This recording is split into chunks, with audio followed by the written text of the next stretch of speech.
नमस्कार। हर्ष होटल के पास शाम को पत्रकार की हत्या, रात में पुलिस ने कर दिया मेन आरोपी विशाल का एनकाउंटर। दूसरों की तलाश तेज। पत्रकार एलन सिंह उर्फ पप्पू पत्रकारिता पेशे से जुड़े हुए थे। धूमनगंज थाना क्षेत्र के शकुंतला कुंज कॉलोनी के रहने वाले थे।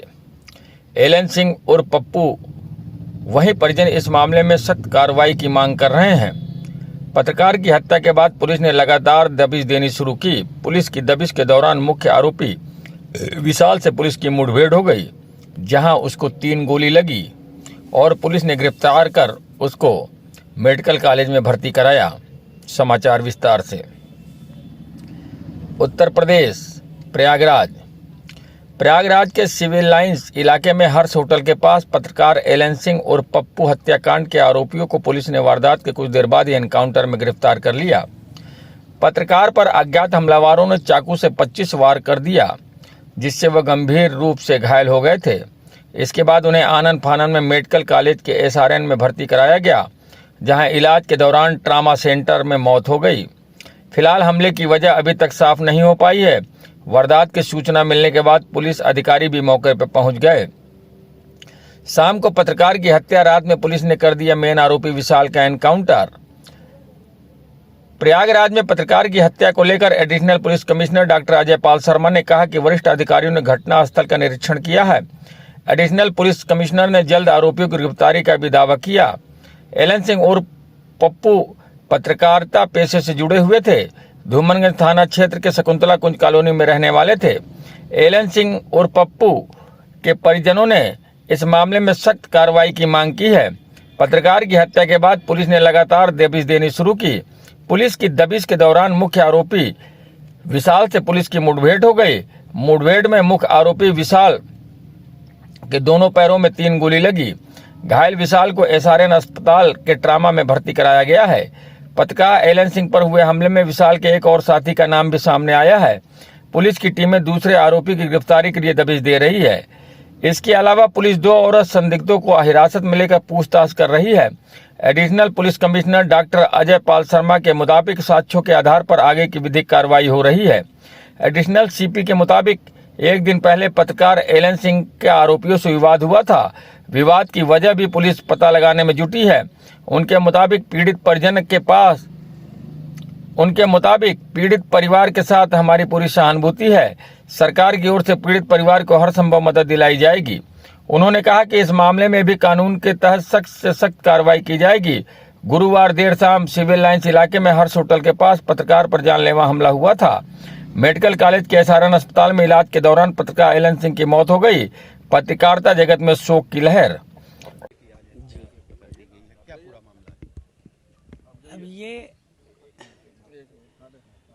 है मेरा चचेरा भतीजा है, आपके पत्रकारिता से जुड़ा हुआ है। अभी तक कोई बात समझ में बहुत आई नहीं मुझे भी, क्योंकि हमको फ़ोन आया कि चाचा मुझे बचा लीजिए। उस दरमियान मैं डॉक्टर UB यादव साहब के यहाँ बैठा था। तत्काल मैंने अपने कुछ जूनियर अधिवक्ता उनको बोल दिया कि भाई तुरंत पहुंच जाओ, और इंस्पेक्टर सिविल लाइन को, और मैं खुद भी तुरंत चल दिया। मैं आज ही आधे रास्ते था, तब तक हमारे जूनियर अधिवक्ताओं ने बताया कि हालत बहुत गंभीर है, कम से कम 25-30 चाकू मारे गए हैं। गाड़ी में लाद के हम लोग स्वरूप रानी हॉस्पिटल लाए हैं। पुलिस भी साथ थी। अब अभी तो पुलिस भी कुछ भी बताने में, जैसा आपने देखा पुलिस कमिश्नर अजय पाल शर्मा भी मौजूद थे। अभी क्या हालत है? मेरे ख्याल से तो आप 0 ही समझिए। अब क्या लगता है जब तक ऑफिशियल, जिस तरह से पत्रकार सुरक्षित नहीं है, लगातार जिस तरीके से प्रयागराज में घटनाएं हो रही हैं, अब पत्रकार भी सुरक्षित नहीं है। बिल्कुल मैं इस चीज़ को एकदम गलत मानता हूं कि पुलिस प्रशासन कम से कम इस बात की, पत्रकार अधिवक्ता इस टाइप के लोग के ऊपर अगर हमला होता है और इस तरह से, आप जान के रखिए कम से कम 25-30 बांका जो होता है चापड़, उससे काटा है। पूरा फुटेज देख लीजिए। उसके बस्ते में आपका ये कैमरा जो आप लिए हुए हैं ये भी है, मोबाइल्स हैं। क्या भतीजे ने कभी कोई विवाद किसी तरह की कोई रंजिश बताई थी? नहीं, कोई रंजिश तो नहीं बताई अब तक, केवल आज मतलब ऐसे तो उसकी कोई रंजिश हमें लगता नहीं है। बाकी उनकी क्या है, उसका बच्चा है एकदम छोटा सा है अभी, और एक पत्नी है अभी, लड़का है वो भी बहुत बताने की स्थिति में नहीं है, क्योंकि हम लोग भी भाई चाचा जरूर हैं, लेकिन अब आप भी जान रहे हैं, मैंने बोला ना कि चचारा भतीजा है, तो बहुत कुछ अंदरूनी तो मुझे भी अभी बहुत अवगत नहीं है, लेकिन पुलिस से बात हुई है। पुलिस मुझसे ये कही है कि कुछ न कुछ क्लू मिला है, हम लोग तत्काल रवाना हो रहे हैं। ये बात कह के इंस्पेक्टर और एसीपी गए हैं।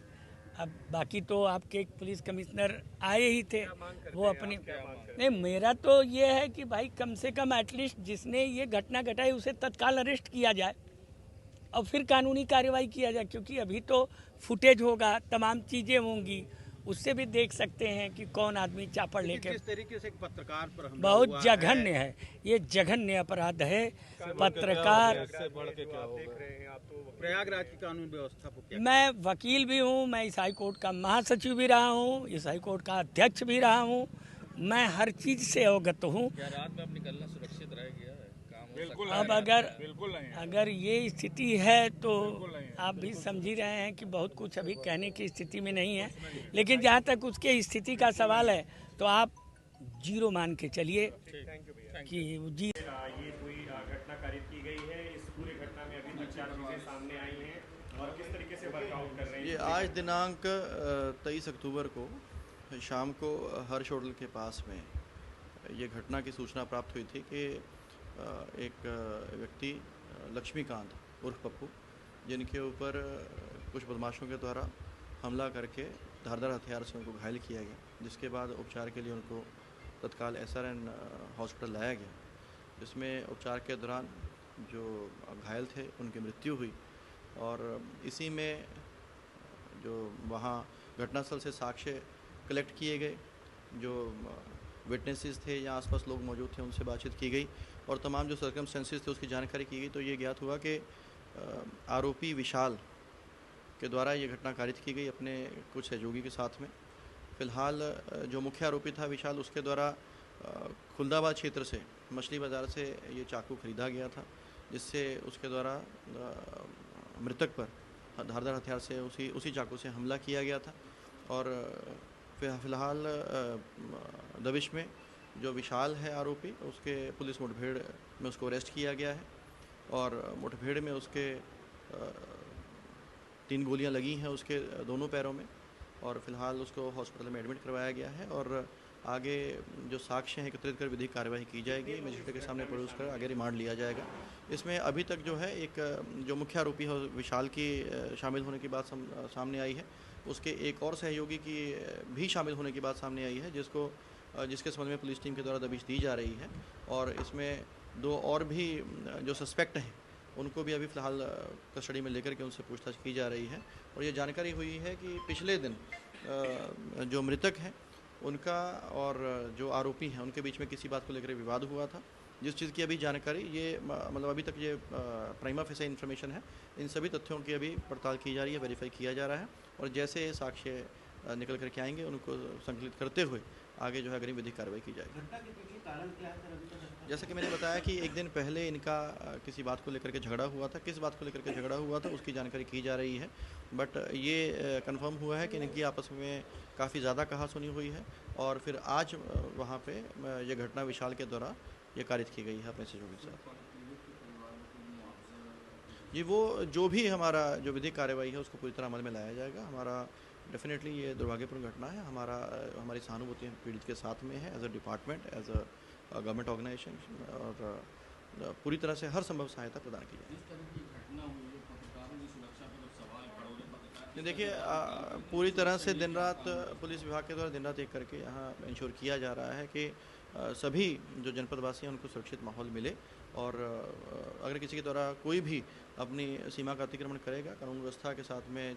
ब्यूरो चीफ तरन्नुम निशा के साथ रिपोर्टर उंजला नाज, अल जजीरा, प्रयागराज।